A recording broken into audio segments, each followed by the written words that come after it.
अब हम नेक्स्ट, रामेश्वरी माता जी आप थोड़ा सा और पढ़िए, फिर नेक्स्ट हाँ हम ठीक है। आगे बोलेंगे। पढ़िए। हाँ। राम के राज्याभिषेक के कुछ समय बाद अनेक ऋषि मुनि उनकी आराधना करने और उनकी आध्यात्मिक लीलाओं का गुणगान करने के लिए अयोध्या पहुंचे। राजमहल में सप्तशृंगी वशिष्ठ कश्यप अत्रि विश्वामित्र गौतम जमदग्नि और भरद्वाज तो पहुंचे ही, साथ ही कौशिक कण्व अगस्त्य और धौम्य ऋषि भी आए।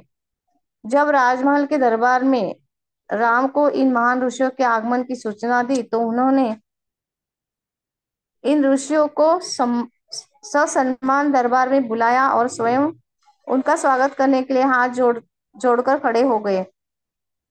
राम ने उनके लिए विशेष आसन मंगवाए और उनका कुशल क्षेम पूछते हुए उनका हार्दिक स्वागत सत्कार किया। इस पर ऋषिगण बोले, प्रिय राम, अपनी अपनी भव्य आध्यात्मिक लीलाओं का प्रदर्शन करने के लिए पृथ्वी पर अवतरित होकर हमें अत्यंत प्रसन्नता व संतुष्टि प्रदान की है।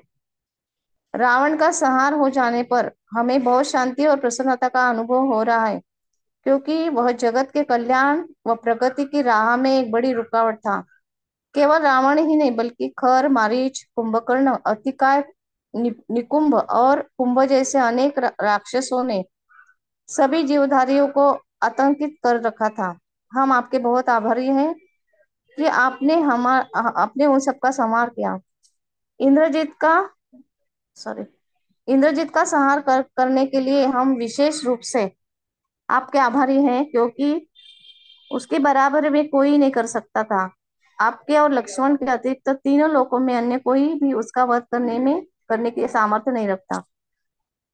राम ने विनम्रता से ऋषियों की बात काटते हुए उत्सुकतावश पूछा, आप इंद्रजीत की इतनी अधिक प्रशंसा क्यों कर रहे हैं?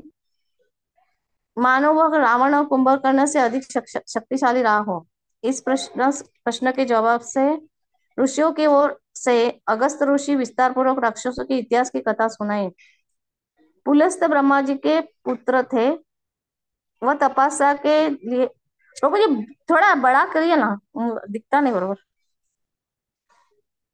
हाँ।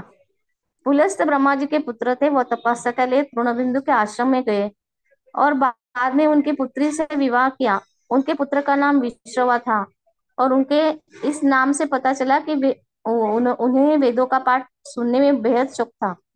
विश्रवा ने भरद्वाज की पुत्री से विवाह किया और उनको एक पुत्र हुआ जिसका नाम वैश्रवण रखा गया। बाद में वैश्रवण की तपस्या से प्रसन्न होकर ब्रह्मा जी ने उन्हें चौथा लोकपाल बनाया। वैश्रवण वैश्रवान को धन के वैश्रवान को धन के भगवान कुबेर का पद दिए जाने के साथ ही पुष्पक विमान भी दिया गया। इसके बाद वैश्रवण ने अपने पिता से कहा कि वह उन्हें निवास करने के लिए कोई स्थान बताए।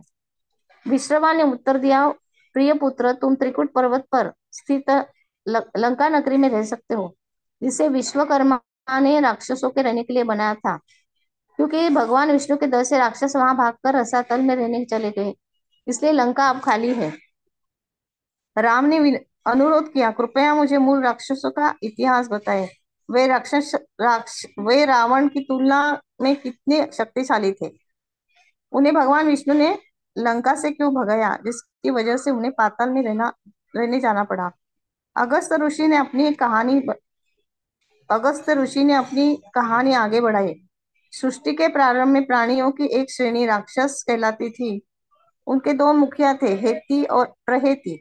स्वभाव धर्म की ओर झुका रखते थे, प्रभावता धर्म की ओर झुका रखते थे। हेती ने भय के साथ विवाह किया, जो बहुत गुस्सैल स्त्री थी, और उन दोनों के पुत्र का नाम विद्युत केश रखा था। युवा होने पर विद्युत केश ने शक्कर शलक शलकंटक से विवाह किया, परंतु माता ने अपने पुत्र को इसलिए त्याग दिया क्योंकि वह केवल अपने पति के साथ मैथुन करना चाहती थी और गर्भवती नहीं रहना हाँ, चाहती थी। ये बताओ, ये लिंक है। भगवान शिव और वाल्मीकि पार्वती रामायण 15 से 22 जनवरी तक प्रतिदिन 6:30 से 8:30। आज टाइम चेंज कर दिया।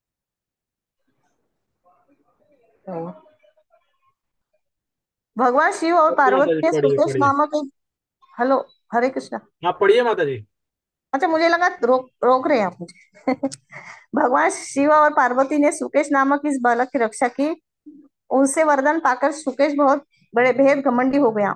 बाद में उसने देवस्वाति से विवाह किया और उसके 3 पुत्र हुए, जिसके नाम माल्यवान, सुमाली और माली पड़े। जब उन्हें पता चला कि उनके पिता वरदान प्राप्त करके इतने अधिक शक्तिशाली बने हैं, तो वे वरदान पाने के लिए तपस्या करने निकल पड़े। उनकी तपस्या से प्रसन्न होकर जब ब्रह्मा जी उनकी मनोकामनाएं पूरी करने आए, तो सुकेश के पुत्रों ने कहा, हे प्रभु, हमें दीर्घायु बनाए और हमें इतना अधिक शक्तिशाली बना दे कि हमारे सभी शत्रुओं का हृदय हमारे नाम सुनने सुनने मात्र से ही कांप उठे। हमें अंतर्धान होने की शक्ति प्रदान करे और आशीर्वाद दे कि हम तीनों भाइयों में से आपसे प्रेम बना रहे। ब्रह्मा जी ने उनकी सभी इच्छाएं पूरी की। तदुपरांत माल्यवान, सुमाली और माली ने देवताओं और असुरों दोनों को ही प्रताड़ित करना प्रारंभ किया। अपने मुखियाओं के पराक्रम से उत्साहित होकर राक्षस सीधे विश्वकर्मा के पास पहुंचे और उनसे अपने लिए एक निवास स्थान देने का अनुरोध किया। विश्वकर्मा ने राक्षसों को बताया कि उन्होंने महाराज इंद्र के आदेश पर सोने की दीवारों से घिरी लंका नगरी बनाई थी। विश्वकर्मा के कहने पर राक्षस वही रहने लगे। बाद में माली और पत्नी के चार माली बाद में माली की पत्नी ने 4 पुत्रों को जन्म दिया, जो विभीषण के मंत्री बने। माल्यवान की पत्नी ने विरूपाक्ष सहित अनेक संतानों को जन्म दिया। सुमाली की पत्नी ने सुपार्थ, प्रहस्त और अन्य संतानों को जन्म दिया।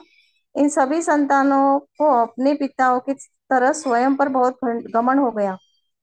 अंत में बहुत अधिक प्रताड़ित किए जाने पर देवताओं ने भगवान विष्णु की शरण ली।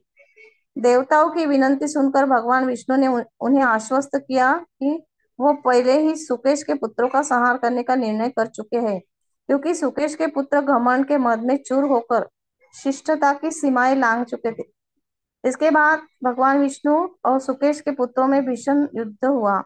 इस युद्ध में भगवान विष्णु ने अपने सुदर्शन चक्र से माली का सिर धड़ से अलग कर दिया। इसके बाद राक्षसगण लंका नगरी से भागकर पाताल लोक रहने चले गए।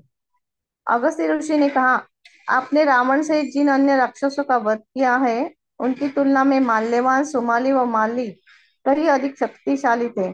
इसके बावजूद पुलस्त के वंशज होने के कारण आपके हाथों अंतिम गति को प्राप्त हुए ये राक्षस बहुत अधिक शक्तिशाली थे।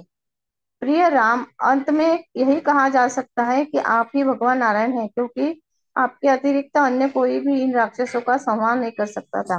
हरे कृष्णा माता जी। हरे कृष्णा। धन्यवाद। नेक्स्ट उषा पांडे माता जी। जय श्री राम प्रभु जी। जय श्री राम, पढ़िए। आपका नाम क्या है? अभिराम। अभिराम, बढ़िया अभिराम। यहाँ से पढ़ना, वैश्रावण, श्रावण से। वैश्रावण ने लंका में रहना आरंभ कर दिया। एक दिन सुमाली अपने पुत्री के लिए उपयुक्त वर की तलाश में पृथ्वी पर घूम रहा था कि तभी उसे पुष्पक विमान में बैठकर जाता वैश्रावण दिखाई दिया। सुमाली उस दिव्य विमान को देखकर अत्यधिक प्रभावित हुआ और पाताल लोक लौटकर उसने अपनी पुत्री कैकाशी का विवाह वैश्रवा से करने का निर्णय किया। सुमाली के कहने पर कैकाशी विश्वा के पास पहुंची, परंतु उस समय वह धार्मिक अनुष्ठान करने में व्यस्त थे। कैकाशी उनके सामने सकुचाकर सिर झुकाए खड़ी हो गई और अपने पैरों की अंगुलियों से जमीन खुरचने लगी। यह देखकर विश्वा ने पूछा, हे प्रिय युवती, तुम कौन हो? यहाँ आने का तुम्हारा क्या उद्देश्य है? हरे कृष्णा बेटा, थैंक यू। नेक्स्ट अरुणा माता जी, आप पढ़िएगा।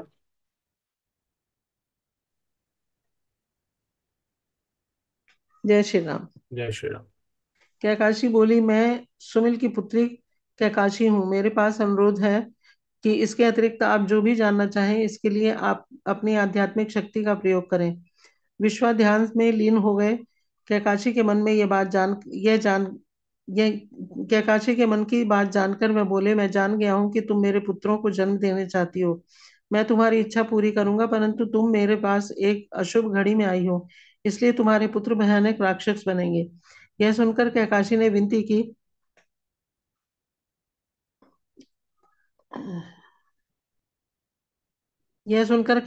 विनती की, मुझे आपसे ऐसे पुत्र नहीं चाहिए, इसलिए कृपा करके मुझ पर दया करें। विश्वा ने स्वीकृति देते हुए कहा, तुम्हारी प्रसन्नता के लिए मैं केवल इतना कह सकता हूँ कि तुम्हारा सबसे छोटा पुत्र अत्यंत धर्मपरायण व्यक्ति के रूप में प्रसिद्ध होगा। इसके बाद निश्चित समय पर कैकाशी ने एक अत्यंत डरावने पुत्र को जन्म दिया, जिसके 10 सिर और 20 भुजाएं थी। उसका मुख विशाल था और लंबे लंबे दांत थे।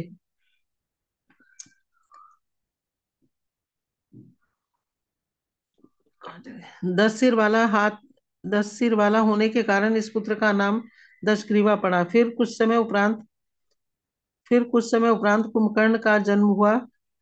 इस पुत्र का शरीर पृथ्वी पर सबसे विशाल था। इसके बाद सुपर्णखा नामक एक कुरूप पुत्री का जन्म हुआ और अंत में विभीषण पैदा हुए। इस दिन कुबेर वैष्णव वैश वैश्रावन अपने पिता विश्वा से मिलने आए। कुबेर को देखकर कैकाशी ने अपने पुत्र दशग्रीवा से आग्रह पूर्वक कहा कि वह अपने सौतेले भाई जितना शक्तिशाली और ऐश्वर्यपूर्ण बने।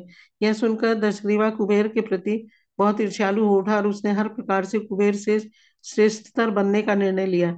यह सोचकर दशग्रीवा अपने छोटे भाइयों के साथ गोकर्ण गया। वहां पर उसने अभूतपूर्व रूप से कठिन तपस्या की, जिसके परिणाम स्वरूप ब्रह्मा जी उससे बहुत प्रसन्न हुए और दशग्रीवा ने 10,000 वर्ष तक पानी की एक बूंद भी पिए बिना निरंतर तप किया और प्रत्येक 1,000 वर्ष के अंत तक वह अपना एक सिर काटकर पवित्र अग्नि को अर्पित कर देता।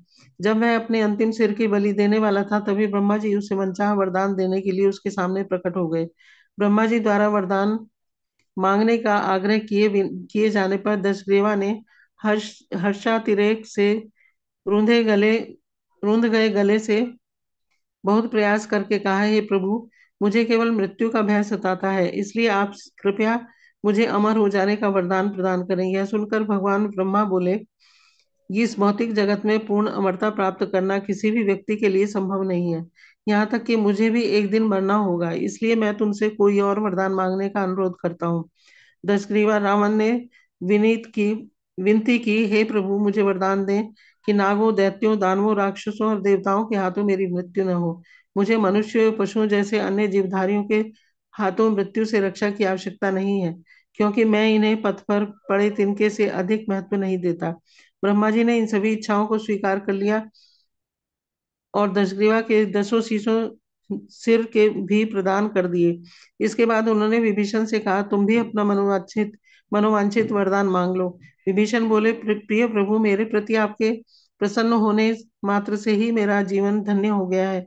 मेरी एकमात्र कामना यही है कि भीषण कठिन परिस्थितियों में भी मेरा मन सदैव धर्म के मार्ग पर दृढ़ रहे। ब्रह्मा जी बोले, राक्षस के रूप में जन्म लेने के बावजूद तुम अत्यंत धर्मपरायण हो, इसलिए मैं तुम्हें प्रमुख देवताओं के समान दीर्घायु होने का वरदान देता हूँ। इसके बाद ब्रह्मा जी कुंभकर्ण को वरदान देने ही वाले थे कि तभी उनके साथ आए देवताओं ने उनसे हाथ जोड़कर विनती की, यह बहुत दुष्ट स्वभाव का है और पहले ही असंख्य अप्सराओं, ऋषियों और अन्य जीवों को निकल चुका है। इसका एकमात्र कर्म समूचे विश्व को आतंकित व प्रताड़ित करना है। यह बिना किसी वरदान के ही इतना उत्पात मचा चुका है, तो आपकी कृपा दृष्टि मिलने पर तो यह तीनों लोकों को तहस नहस कर डालेगा। हे प्रभु, हम आपसे अनुरोध करते हैं कि कुंभकर्ण को वरदान देने से पहले उसे भ्रमित कर दें। देवताओं के अनुरोध पर सावधानी पूर्वक विचार करने के उपरांत ब्रह्मा जी ने अपनी मानसिक शक्ति से अपनी पत्नी देवी सरस्वती को बुलाया और वह तत्क्षण वहां प्रकट होकर ब्रह्मा जी के बगल में खड़ी हो गई। देवी सरस्वती ने पूछा, हे प्रभु, मैं आपकी क्या सेवा कर सकती हूँ? इस पर ब्रह्मा जी ने अनुरोध किया, मैं चाहता हूँ कि आप कुंभकर्ण के मुख की वाणी बन जाए। इस तरह जब ब्रह्मा जी ने कुंभकर्ण से पूछा कि वह क्या वरदान चाहता है, तो वह विशालकाय राक्षस ने उत्तर दिया, यदि आप मेरी इच्छा पूरी करना चाहते हैं तो अनेक अनेक वर्ष तक सोते रहने का आशीर्वाद दें। ब्रह्मा जी ने स्वीकृति दे दी। देते हुए कहा, तथास्तु।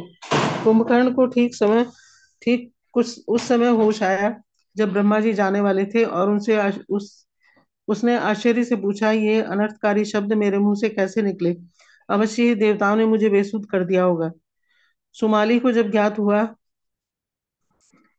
कि उसके तीनों पौत्र को ब्रह्मा जी से वरदान मिले हैं, तो उसके मन से भगवान विष्णु का भय मिट गया और वह दशग्रीवा से मिलने पहुंच गया।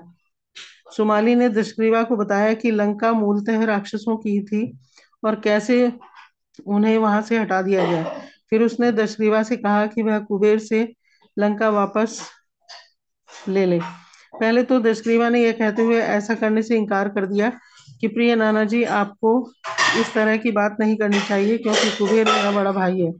सुमाली चुप हो गया, लेकिन बाद में प्रहस्त ने दशग्रीवा से भेंट करके कहा, आपको पता होना चाहिए कि महान नायक रक्त संबंधों को स्वहित के आड़े नहीं आने देते।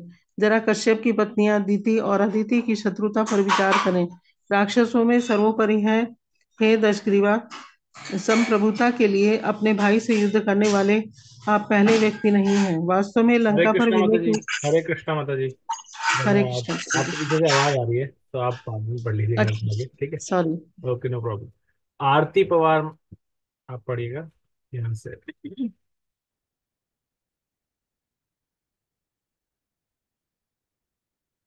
आप म्यूट हैं अगर आप पढ़ रहे हैं तो। हरे कृष्णा। हाँ, हरे कृष्ण प्रभु जी। हाँ, पढ़िए।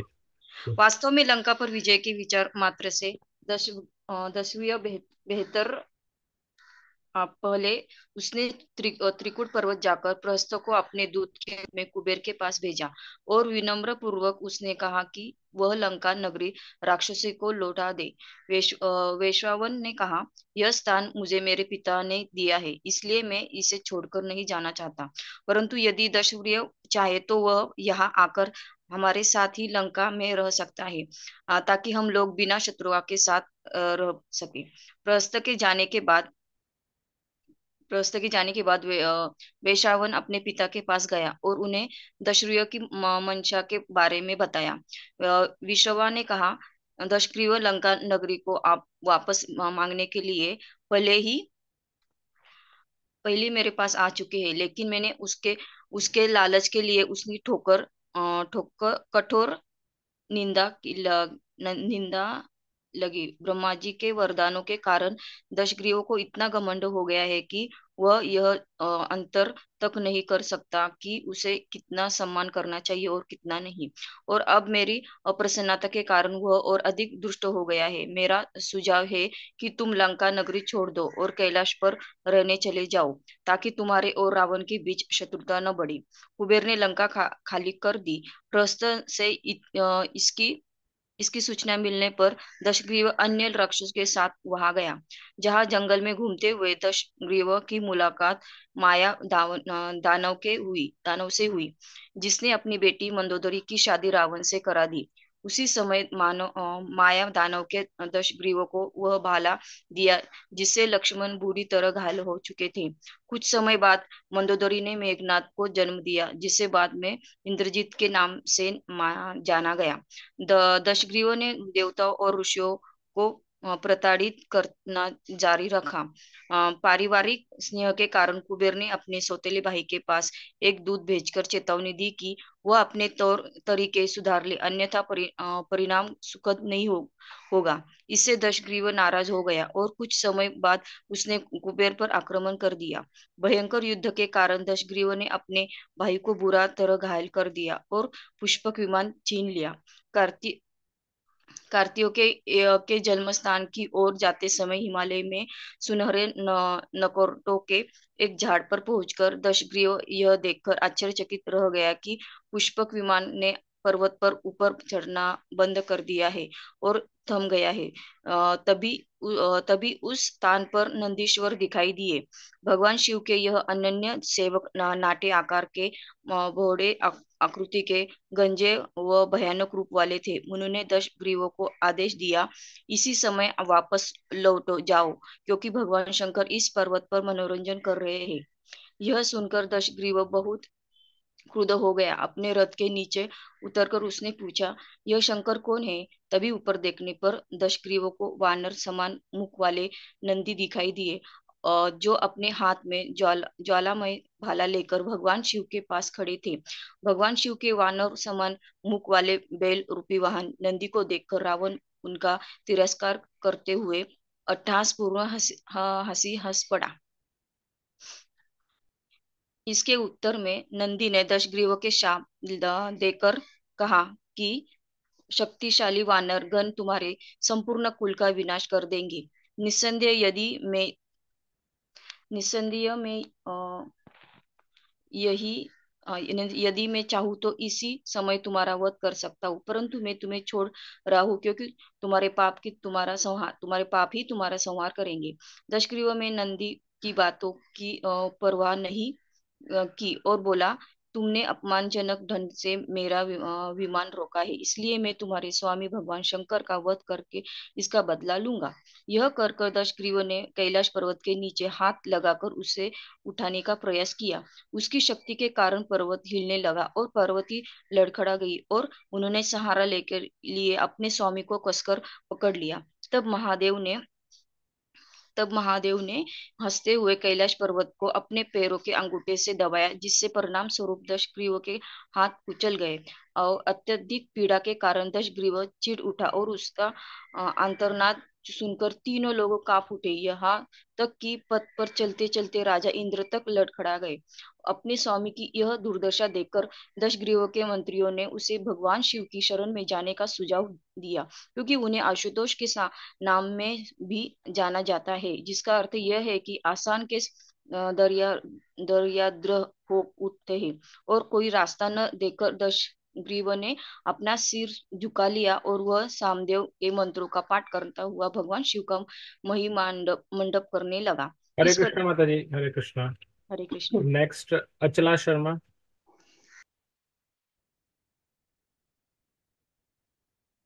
हरे कृष्णा प्रभु। हरे कृष्णा माता जी, पढ़िए। इस प्रकार उसे शिव की आराधना करते हुए 1000 वर्ष बीत गए और तब शिव ने प्रसन्न होकर अपने अंगूठे का भार पर्वत से हटा लिया, ताकि 10 ग्रीव अपनी बाह उसके नीचे से निकाल सके। अपनी भुजाओं के कुचलने पर 10 ग्रीव ने जो भयानक चित्कार किया था, उसके कारण भगवान शिव ने उसे रावण नाम दिया।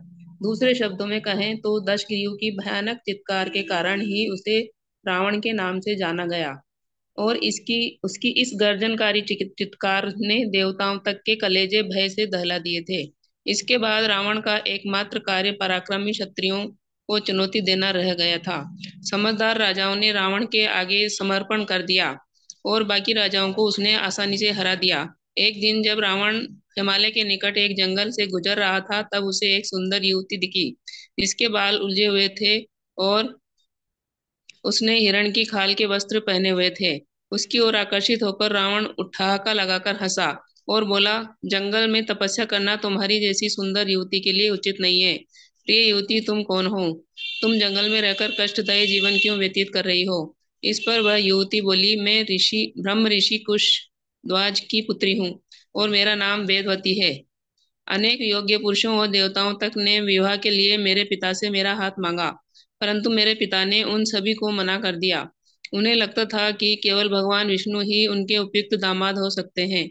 यह सुनकर दैत्यों का राजा शंभु आया और मेरे पिता की उस समय हत्या कर दी, जब वह सो रहे थे। मेरी माँ ने मेरे पिता की चिताग्नि में जलकर अपने प्राण त्याग दिए। तभी से मैंने भगवान नारायण को अपने दिल में बसाया हुआ है और उन्हें अपने पति के रूप में पाने की आशा से कठोर तप कर रही हूँ। हे रावण, अपनी योग शक्तियों से मैं तुम्हारे बारे में सब कुछ जानती हूँ। अब कोई झमेला नहीं किए बिना तुम यहाँ से चले जाओ। अपने रथ में से उतरते हुए रावण ने कहा, प्रिय युवती, मैं तुमसे अपनी अर्धांगिनी बनने का अनुरोध करता हूँ। भला भला मेरी तुलना में भगवान विष्णु की बिसात ही क्या है? वेदवती क्रोधित होकर बोली, तुम्हारे सिवा सिवाय भला और कौन है जो भगवान नारायण के बारे में इस तरह की अपमानजनक बातें करे। वेदवती अभी अपनी बात पूरी भी नहीं कर पाई थी कि तभी रावण ने अचानक उसे बालों से पकड़ लिया। गुस्से में भन्नाई हुई वेदवती ने तुरंत अपनी एक बाह को तलवार में बदल दिया और अपने बाल काटकर उसने स्वयं को रावण के चंगुल से मुक्त कर लिया।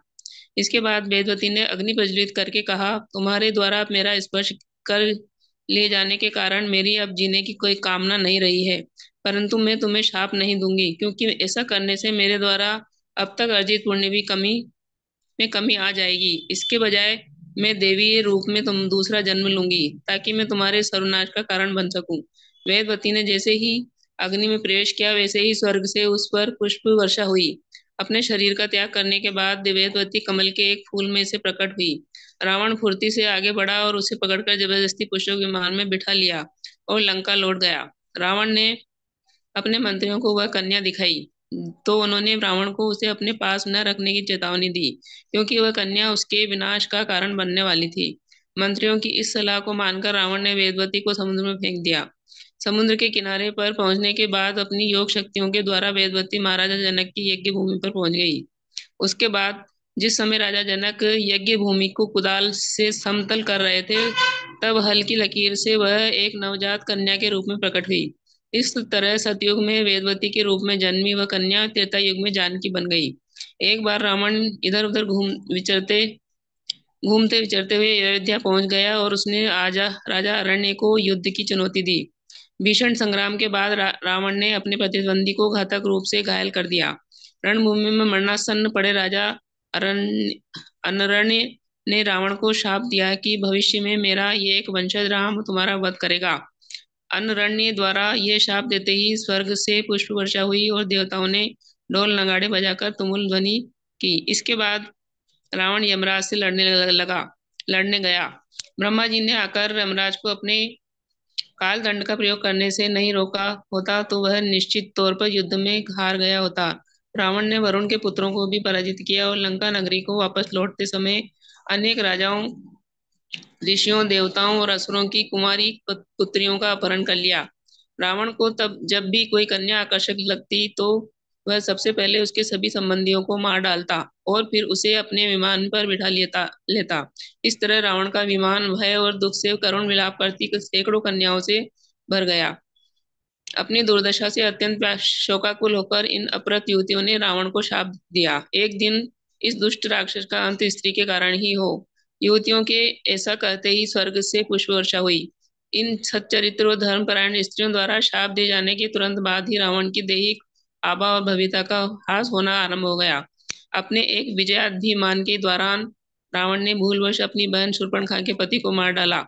उसके लंका लौटने पर शूर्पणखा उसके पास आई। उसने रावण के पांव पकड़कर शोकाकुल स्वर में कहा, तुम अब स्वयं अपनी बहन के प्रति कितने क्रूर और हृदयहीन हो गए हो। मेरे पति को मारकर तुमने मुझे विधवा बना दिया है। शूर्पणखा को शांत करने के लिए रावण बोला, दुखी मत हो बहन, मैं तुम्हारी सारी कामनाएं पूर्ण करूंगा। कृपा करके मुझे क्षमा कर दो। युद्ध की प्रचंडता में मैं दोस्त और दुश्मन के बीच अंतर नहीं कर पाया और गलती से तुम्हारे पति को मार डाला। रावण ने शूर्पणखा को अपने चचेरे भाई खर के संरक्षण में दंडक वन में रहने की भेज दिया। इसके बाद रावण ने देवताओं पर अपना विजय अभियान शुरू किया। वह सूरज के डूबते समय कैलाश पर्वत पहुंचा, इसलिए उसने वहीं शिविर लगा दिया। पर्वत के शिखर पर आराम करते हुए रावण ने उन वनों और झीलों का सर्वेक्षण किया जो देवताओं के विलास के काम आते थे। उसे कुबेर के महल से हाथी अप्सराओं के गाने की आवाजें सुनाई दे रही थी और सुगंधित हवाओं के मंद मंद झोंके वातावरण को सुखद अनुभूति प्रदान कर रहे थे। उसी समय रंभा नामक अप्सरा वहां से गुजरी। रावण ने आकर्षक पोशाक और चमचमाते हुए जवाहरात से सजी उसकी सुंदर देह यष्टि देखी तो वह उसे भोगने के लिए इतना उतावला हो गया कि तुरंत अपने आसन से कूदकर उसके हाथ पकड़ लिए। कामदेव के प्रेम बाणों से घायल रावण ने उससे कहा, हे कोमल सौंदर्य की काम स्वामिनी, तुम्हारे सुंदर मुस्कुराते चेहरे, तुम्हारे पुष्ट और सगड़ वक्षों, सुडोर नितंबों और जांघों ने मेरा मन हर लिया है। तुम्हें देखने के बाद मैं तुम्हें जाने नहीं दे सकता। भला मुझसे श्रेष्ठ कौन है जिससे तुम मिलने जा रही हो। मुझे अपने पति के रूप में स्वीकार करके मेरे साथ रहो, क्योंकि किसी अन्य पुरुष के द्वारा रसपान करने पर तुम्हारा अतुलनीय सौंदर्य व्यर्थ होगा। रंभा क्रोध में से आग बबूला होकर बोली, तुम्हें इस तरह मुझसे बात नहीं करनी चाहिए, क्योंकि तुम मेरे पिता समान हो और मैं तुम्हारी पुत्रवधू के समान हूँ।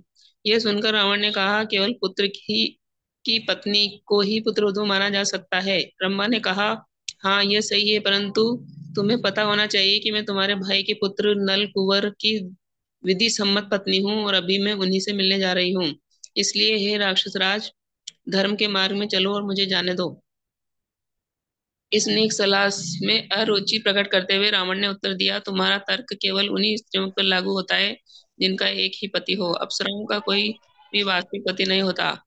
इसलिए तुम्हें पाने के लिए मुझे धर्म अधर्म संबंधी नैतिकता का विचार करने की आवश्यकता नहीं है। यह कहकर रावण ने बलपूर्वक रंभा को एक समतल चट्टान पर खींच लिया और उसके साथ बलात्कार किया। आखिरकार रावण द्वारा छोड़ दिए जाने पर बिखरे बालों और अस्त व्यस्त वस्त्रों में भागते हुए रंभा अपने पति नल कुंवर के पास पहुंची और उसे पूरी घटना कह सुनाई। रावण के दुराचार के बारे में सुनकर नल कुंवर क्रोधोन्मत्त हो उठा, लेकिन रंभा के कहे की पुष्टि करने के लिए वह ध्यान में लीन हो गया। सच जानने के बाद नल कुंवर ने हाथ में पानी लेकर रावण को शाप दिया, यदि रावण ने आगे कभी भी किसी स्त्री के साथ उसकी इच्छा के विरुद्ध संभोग करने की कोशिश की तो उसका सिर 7 हिस्सों में फटकर बिखर जाएगा। यह घोषणा सुनकर देवतागण अत्यंत प्रसन्न हुए और उन्होंने कुबेर के पुत्र पर पुष्प वर्षा की। रावण को इस शाप का पता चला तो उसने किसी भी स्त्री से उसकी इच्छा के विरुद्ध संभोग करने की इच्छा पूर्णतः त्याग दी। अगली सुबह रावण ने अपनी सेना को लामबंद करके इंद्रलोक पर आक्रमण कर दिया। इंद्र ने देवताओं को उसके साथ युद्ध करने भेजा और वह स्वयं भगवान विष्णु के पास पहुंच गए और उनसे बोले कि रावण को ब्रह्मा जी से मिले वरदानों के कारण मैं उससे लड़ने में असहाय महसूस कर रहा हूँ। हे प्रभु, कृपा मुझे रावण को मारने की पर्याप्त शक्ति प्रदान करें, या फिर आप स्वयं ही उसका संहार करें। भगवान विष्णु ने उत्तर दिया, आपको डरने की आवश्यकता नहीं है। आपके लिए रावण को मारना संभव नहीं है, फिर भी उसके साथ युद्ध करें। मैं इस समय उसका अंत नहीं करना चाहता, बल्कि सही समय आने पर ही मैं उसका संहार करूंगा और तब मैं केवल रावण को ही नहीं बल्कि उसके सभी संबंधियों को भी मार डालूंगा। इसके बाद हुए युद्ध में मेघनाद और इंद्र के पुत्र जयंत के बीच लड़ाई हरे छिड़ी। कृष्णा माता जी, हरे कृष्णा। हरे कृष्णा। धन्यवाद माता जी। नाम सुधा दास प्रभु।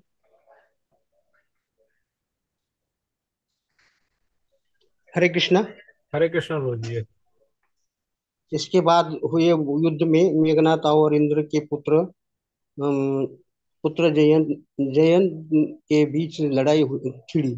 वह दोनों ने एक समान पराक्रमी जान पड़ रहे थे, परंतु सभी मेघनाथ ने राक्षसी मायाजाल का प्रयोग किया और जयंत की तबीयत बिगड़ गई। अंधेरे में युद्ध और अधिक भयंकर यह यह उलझन भरा हो गया और तब इंद्र की पत्नी शची के पिता कुलोद महाप्रकट हुए और जयंत के बाद पकड़कर उसने बलपूर्वक युद्ध स्थल में स्थल ले गए। यह देखकर देवता घबरा गए और तब तब इंद्र की युद्ध में शामिल हो गए। दूसरी ओर से स्वयं रावण स्वर्ग में राजा इंद्र के भिड़ने के लिए रणभूमि में उतर पड़ा। इसी समय मेघनाथ अदृश्य होकर देवताओं के बीच घुस आया और इंद्र के ठीक सामने आ गया। मेघनाथ ने अपने बाणों की बौछार करके अपने शत्रु के स्पष्ट कर दिया। इसके बाद उनसे ब्रह्मा जी के वरदान से मिली मायावी शक्तियों का उपयोग उपयोग करके इंद्र को बांध दिया। इससे देवता निराश हो गए और रावण ने अपने पुत्र को आदेश दिया कि वह बंदी बनाए गए इंद्र को लंका ले चले। इसके बाद हरे ब्रह्मा जी कृष्णा प्रभु देवता जी। हरे कृष्ण, धन्यवाद प्रभु जी। रियल में करके प्रभु जी हैं शायद, ये कालीचरण प्रभु जी हैं क्या? हरे कृष्णा प्रभु जी। हरे कृष्णा प्रभु जी। आप ही है ना? ये आपने का नाम आज ढंग से नहीं आ रहा। अच्छा अच्छा। हाँ, उसके बाद पर आपकी ब्रह्मा जी आवाज धीरे आ देव रही है प्रभु जी, थोड़ा सा पास बोलिएगा माइक के पास से। अच्छा अच्छा अच्छा। उसके बाद ब्रह्मा हाँ, तो जी ठीक है। देवताओं को साथ लेकर लंका गए, जबकि बाकी देवता आकाश लोक में ही रहे। ब्रह्मा जी ने रावण से कहा, तुम्हारे पुत्र ने श्रेष्ठ पराक्रम और वीरता का प्रदर्शन किया है, इसलिए आज उसे एक मिनट पर मैं काट देता हूँ। इसलिए आज से उसे इंद्रजित के नाम से जाना जाएगा। अब मैं तुमसे अनुरोध करता हूँ कि तुम स्वर्ग के राजा इंद्र को मुक्त कर दो, और उस इसके लिए मैं तुम्हारे पुत्र को अतुलनीय वरदान वरदान दूंगा। यह सुनकर इंद्रजित बोला, मैं अमरता का वरदान मिलने पर ही इंद्र को मुक्त करूंगा। ब्रह्मा जी ने उत्तर दिया, किसी भी सृजित प्राणी के लिए बिना शर्त अमरता प्राप्त करना संभव नहीं है। इसलिए प्रिय राजकुमार, तुम मुझसे कुछ और मांगो। तब इंद्रजीत बोला, मेरा अनुरोध है कि युद्ध के समय यदि मैं में यज्ञ अग्नि में आहुति दूं, तो उसकी लपटों से एक रथ निकले, और मैं जब उस पर रथ पर बैठा रहूं, तब तक मेरी मृत्यु न हो। दूसरे शब्दों में, मेरा वध केवल तभी हो जब मैं मंत्रोच्चार किए बिना और यज्ञ में आहुति दिए बिना युद्ध करूं।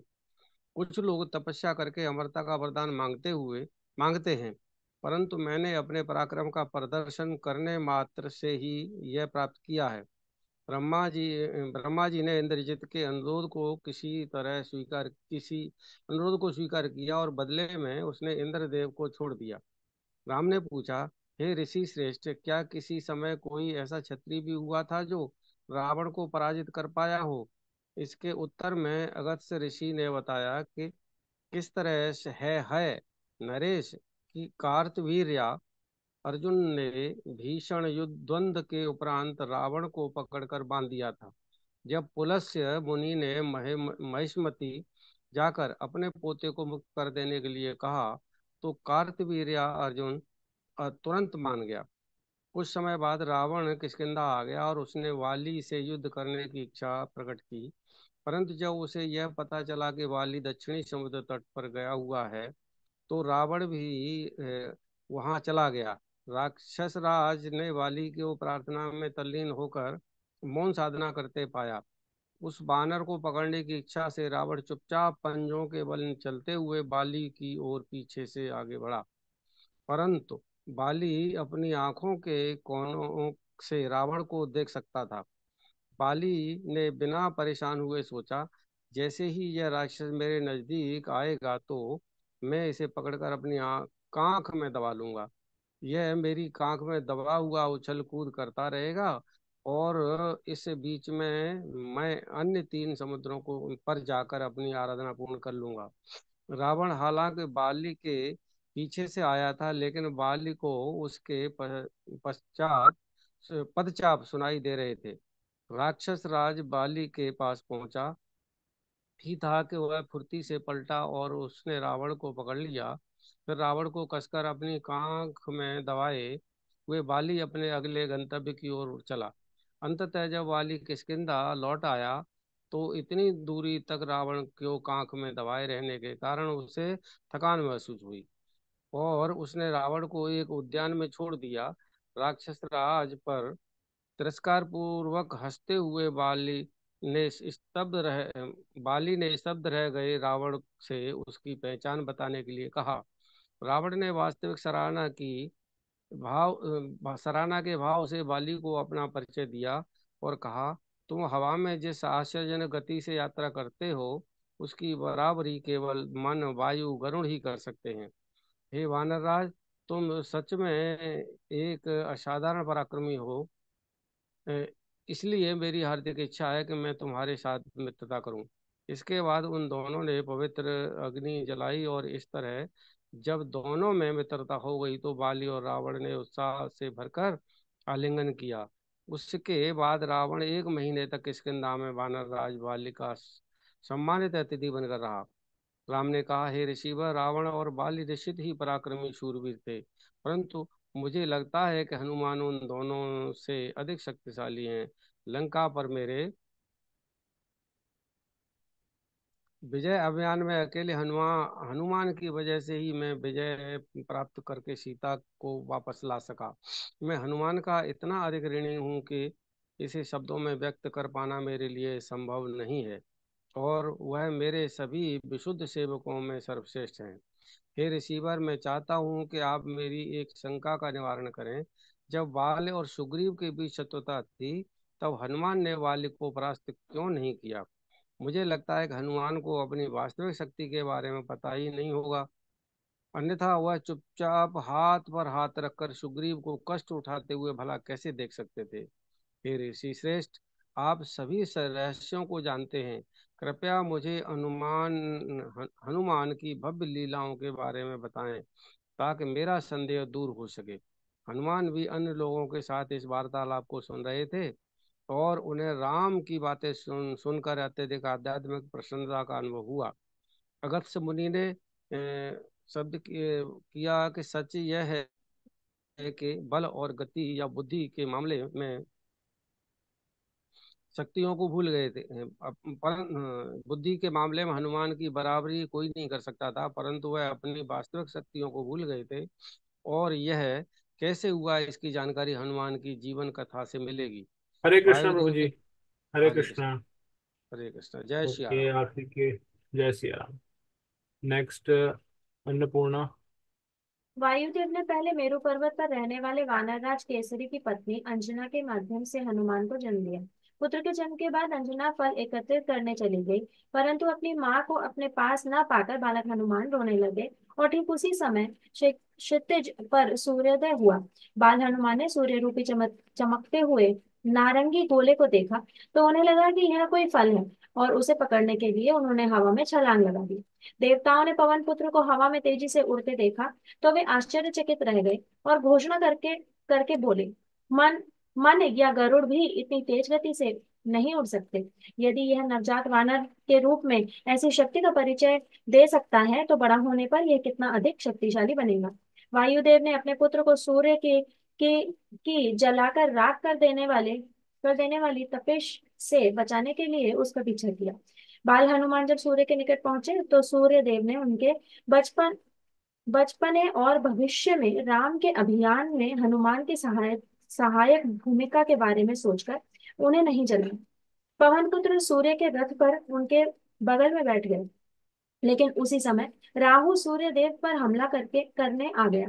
शिशु वानर ने बाल्य उत्सुकतावश राहु को पकड़ लिया, परंतु वह उनकी पकड़ से निकल भागने में सफल हो गया। तब राहु इंद्रदेव के पास पहुंचा और उसने शिकायत की, यद्यपि सूर्य और चंद्र को मेरी भूख मिटाने के लिए मेरे अधिकार में दिया गया है, लेकिन ऐसा प्रतीत होता है कि मेरा हिस्सा किसी और ने ले लिया है। अभी अभी मैं सूर्य देव के पास पहुंचा, तो देखा कि उन पर किसी दूसरे राहु ने आक्रमण कर दिया है। यह सुनकर इंद्र हैरान रह गए, इसलिए तत्काल ऐरावत को बुलाकर उन्होंने सूर्य की ओर कूच कर दिया। राहु आगे आगे चल रहा था। पवन पवन पुत्र ने राहु को आते देखा, तो उसे फल समझ लिया और सूर्य के रथ से कूदकर उसे पकड़ने के लिए बढ़े। राहु वहां से भागने लगा और अपनी ही ओर बढ़ रहे इंद्र देव से मदद की गुहार लगाने लगा। और तब स्वर्ग के राजा इंद्र ने उसे सुरक्षा का आश्वासन दिया। शिशु हनुमान ने ऐरावत हाथी को देखा, तो उन्होंने सोचा कि यह हाथी कोई विशाल सफेद फल है, और तुरंत उनकी ओर लपका। यह देखकर इंद्र ने उस पर अपने वज्र से प्रहार किया, जिसके कारण हनुमान निष्प्राण होकर एक पर्वत पर गिर पड़े। यह देखकर वायुदेव अत्यधिक कुपित हो गए और अपने पुत्र के निष्प्राण शरीर को उठाकर एक एक पर्वत की गुफा में चले गए। वायुदेव ने वाह। वायु प्रवाह बंद कर दिया, जिसके कारण सभी जीवधारियों का दम घुटने लगा और उनकी आंतें तथा मूत्राशय बाधित हो गई। अपने फूले हुए पेट लिए देवतागण तत्काल ब्रह्मा जी के पास पहुंचे और बेचैनी के साथ व्यथा। उन्हें अपनी व्यथा कह सुनी। ब्रह्मा जी बोले, आप लोगों की पीड़ा का कारण वायुदेव का क्रोधित हो जाना है। वायुदेव की महत्ता को समझने का प्रयास करें। हालांकि उनका स्वयं कोई गोचर शरीर नहीं है, परंतु तब भी वह सभी सृजित प्राणियों में जीवन का संचार करते हैं। सच तो यह है कि हवा के बिना भौतिक शरीर एक लकड़ी के कुंदे से अधिक कुछ भी नहीं है। मेरा सुझाव है कि विश्व कल्याण के लिए हम सभी वायुदेव के पास जाकर उन्हें शांत करें। ब्रह्मा जी के नेतृत्व में देवतागण उस पर्वतीय गुफा में पहुंचे, जहां वायुदेव ठहरे हुए थे। वह अपने पुत्र की मृत्यु पर संतप्त थे और अब भी उसका पार्थिव शरीर अपनी बाहों में लिए हुए थे। वायुदेव का अभिवादन ग्रहण करने के उपरांत ब्रह्मा जी ने प्रेम पूर्वक अपना हाथ शिशु हनुमान के सिर पर रखा और इसके परिणाम स्वरूप वह फिर से जीवित हो गए। इसके बाद वायुदेव ने सभी प्राणियों के लिए वायु प्रवाह को पुनः स्थापित कर दिया।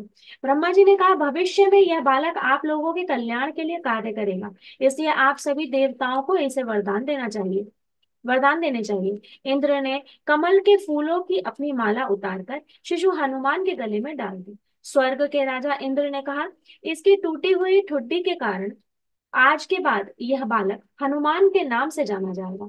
मैं इसे वरदान देता हूँ कि इसे अब मेरे वज्र से डरने की आवश्यकता नहीं है। सूर्य देव ने घोषणा की, मैं हनुमान को अपने तेज का 1% अंश देता हूँ। इसके अतिरिक्त मैं इसे वाक पटुता के साथ ही शास्त्रों का संपूर्ण ज्ञान प्रदान करता हूँ। ने कहा, हनुमान पर मेरे काल दंड का असर नहीं होगा और वह निरोग रहेगा। कुबेर ने घोषणा की, हनुमान पर मेरी गदा का कोई असर नहीं होगा और वह युद्ध में कभी नहीं थकेगा। भगवान शिव ने कहा, मैं हनुमान को वरदान देता हूँ कि मेरे द्वारा या मेरे किसी भी अस्त्र शस्त्र से उसका वध नहीं होगा। विश्वकर्मा ने घोषणा की, मैं हनुमान को वरदान देता हूँ कि मेरे द्वारा बनाए गए किसी भी हथियार से उसे नहीं मारा जा सकता। अंत में ब्रह्मा जी बोले, मैं हनुमान को दीर्घायु, उदारशीलता, ब्रह्मास्त्र से रक्षा का और ब्राह्मणों के शापों से सुरक्षित बचे रहने का वरदान देता हूँ। इसके बाद ब्रह्मा जी ने वायु को संबोधित करते हुए कहा, यह बालक अपनी इच्छानुसार अपना रूप बदलने में सक्षम होगा और यह अपराजेय होगा। यह किसी भी मनचाहे स्थान के लिए किसी भी मनचाही गति से यात्रा कर सकेगा। भविष्य में यह ऐसे यशस्वी कार्य करेगा जिनसे रावण का संहार करने में सहायता मिलेगी। ऐसा करके यह भगवान राम का बेहद प्रिय पात्र बनेगा। देवताओं के जाने के बाद वायुदेव ने हनुमान को उसकी मां अंजना की देखभाल में छोड़ दिया। इतने वरदान प्राप्त करने के कारण हनुमान में अपार ऊर्जा का प्रवाह होने लगा, इसलिए वह निडर होकर कार्य करने लगे। यहाँ तक कि वह श्रेष्ठ ऋषियों के तप व यज्ञ में व्यवधान डालने लगे और उनकी पूजन सामग्रियों को नष्ट करके उन्हें कुपित करने लगे। हनुमान की इन धृष्टताओं को ऋषिगण चुपचाप सहन करते रहे, क्योंकि वे जानते थे कि उनके शापों से उनकी मृत्यु नहीं होगी। हनुमान हनुमान के पालक पिता केसरी और उनके वास्तविक पिता वायुदेव ने उन्हें अनुशासित करने का यथासंभव प्रयास किया, परंतु तब भी हनुमान मर्यादा की सीमाएं लांघते रहे। अंततः ऋषियों ने थोड़ा क्रोधित होकर उन्हें शाप दिया कि अब तुम्हें अपनी वास्तविक शक्तियों का स्मरण नहीं रहेगा। बाद में उचित समय आने पर जब तुम्हें इन शक्तियों का स्मरण कराया जाएगा, तब तुम्हें दोबारा अपनी संपूर्ण शक्ति की याद आ जाएगी। इसके बाद अपनी शक्तियों को भूलकर हनुमान शांत भाव से जंगलों में घूमने लगे। इसी समय अत्यंत वृद्ध हो जाने के कारण वानरराज ऋक्षराज की मृत्यु हो गई और अगला राजा अनेक ज्येष्ठ पुत्र वाली को बनाया गया, जबकि सुग्रीव को वाली का उत्तराधिकारी बनाया गया। बचपन से ही हनुमान और सुग्रीव के बीच प्रगाढ़ मित्रता थी। जब वाली और सुग्रीव के बीच दुश्मनी हुई, तब हनुमान को अपनी वास्तविक शक्तियों का भान नहीं था, इसलिए उन्होंने अपने मित्र की सहायता करने का प्रयास नहीं किया। उनके भुलक्कड़पन का एक परिणाम यह भी था कि धीरे धीरे वह अदम्य शक्ति का प्रदर्शन करने के बजाय ज्ञान प्राप्ति में अधिक रुचि लेने लगे। वैदिक ज्ञान की सभी शाखाओं का अध्ययन करने के लिए वह सूर्य देवता को गुरु बनाकर उनके उदय होने से लेकर अस्त होने तक की पूरी दूरी तय किया करते। उनसे असंख्य प्रश्न पूछ पूछ कर हनुमान बृहस्पति के समान वेदों के ज्ञाता हो गए। इस प्रकार अगस्त्य ऋषि ने हनुमान के महात्म्य का वर्णन किया। इसे सुनकर राम, लक्ष्मण और सभी वानर तथा राक्षस अत्यधिक चकित हुए। इसके बाद समस्त ऋषि राम से विदा लेने के लिए एकत्र हुए, तो राम ने कहा, अब मुझे राजा बना दिया गया है, तो मैं विश्व के कल्याण के लिए अनेक यज्ञ करना चाहता हूँ। आप सभी से मेरा अनुरोध है कि यज्ञ के आयोजन के समय आप सभी पुनः यहाँ आए, क्योंकि मैं आप लोगों की देख रेख में ही ये यज्ञ करना चाहता हूँ। राम के अनुरोध को प्रसन्नता पूर्वक स्वीकार करने के बाद ऋषिगण वहां से चले गए। क्योंकि अब तक अंधकार छा चुका था, इसलिए राम ने सभा में एकत्रित सभी लोगों को विदा कर दिया और रात्रि विश्राम के लिए चले गए। अगली सुबह चारण काव्यों गायकों द्वारा गाए जा रहे अपने महिमा मंडल को सुनकर जागने के बाद राम ने स्नान किया और फिर अग्निहोत्र यज्ञ करने के लिए बैठ गए। इसके बाद राम राजमहल के मंदिर में गए और फिर वहां से अपने राज दरबार चले गए। अपने मंत्रियों, सेवकों और 20 प्रमुख वानर नायकों से घिरे हुए राज सिंहासन पर विराजमान राम ने राजकीय प्रशासन का अनुकरणीय रूप से संचालन किया। राम के राज्याभिषेक समारोह में भाग लेने आए अनेक राजाओं में राजा जनक भी शामिल थे। कुछ दिनों के बाद राम उनके पास जाकर बोले, मेरे प्रिय ससुर जी, अब आपको अपने राज्य वापस लौट जाना चाहिए ताकि वहां लापरवाही न हो। भरत और शत्रुघ्न एक विशाल सेना के साथ आपको पहुंचाने जाएंगे। राजा जनक ने अपनी सहमति दे दी। तब राम ने उन्हें अनेक मूल्यवान उपहार दिए। राजा जनक को जो भी उपहार मिले थे वे उन्होंने अपनी प्रिय पुत्री सीता को दे दिए। इसके बाद राम ने अपने मामा केकय, नरेश, यु, युधा युद्धजित युद्धजीत से कहा, आपके पिता बहुत वृद्ध हैं, इसलिए अब आपको वापस लौट जाना चाहिए। लक्ष्मण एक सेना के साथ आपको पहुंचाने जाएगा। युद्धजीत ने अपनी सहमति दे दी और तब राम ने अपने मित्र काशी नरेश को विदा दिया। साथ ही राम ने अपने राज्याभिषेक समारोह में भाग लेने के लिए अयोध्या आए 300 राजाओं और राजकुमारों को विदा किया। इन सभी राजाओं ने अपने राज्य वापस लौटने के बाद पहुंचाने पहुंचाने गए लोगों के हाथों राम के लिए अनेक मूल्यवान उपहार भिजवाए। ये सभी उपहार मिलते ही राम ने तत्काल इन्हें सुग्रीव, विभीषण व अन्य वानरों व राक्षसों को दे दिया। एक दिन राम ने हनुमान व अंगद को अपनी गोद में बैठा लिया और फिर वह सुग्रीव से बोले, ये दोनों पराक्रमी शूरवीर हर संभव सम्मान के पात्र हैं। यह कहकर राम ने अपने शरीर की शोभा बढ़ा दी। यह कहकर राम ने अपने शरीर की शोभा बढ़ा रहे आभूषणों को उतारकर उन्हें हनुमान व अंगद को पहना दिया। राम ने वहां पर उपस्थित सभी शूरवीर वानरों से कहा, आप सभी मेरे अत्यंत प्रिय मित्र ही नहीं वरन मेरे भाइयों के समान हैं। यह कहकर राम ने सभी वानरों का बारी बारी से आलिंगन किया और उन्हें उपहार भेंट किए। वानरगण 1 माह से भी अधिक समय तक अयोध्या में रहे और वहां पर चक्कर खाते पीते हुए और पूर्ण पुरुषोत्तम भगवान के सानिध्य का आनंद उठाते हुए उन्होंने अपना समय व्यतीत किया। भगवान के प्रति उनके अत्यधिक प्रेम के कारण समय इतनी जल्दी व्यतीत हो गया कि ऐसा पड़ा मानो वानरों को वहां आए 1 घंटे से अधिक समय न हुआ हो। राम जाते हैं 4 बजे। नेक्स्ट पेज भी आ गया, यहाँ से पढ़ना है 48 से। ओके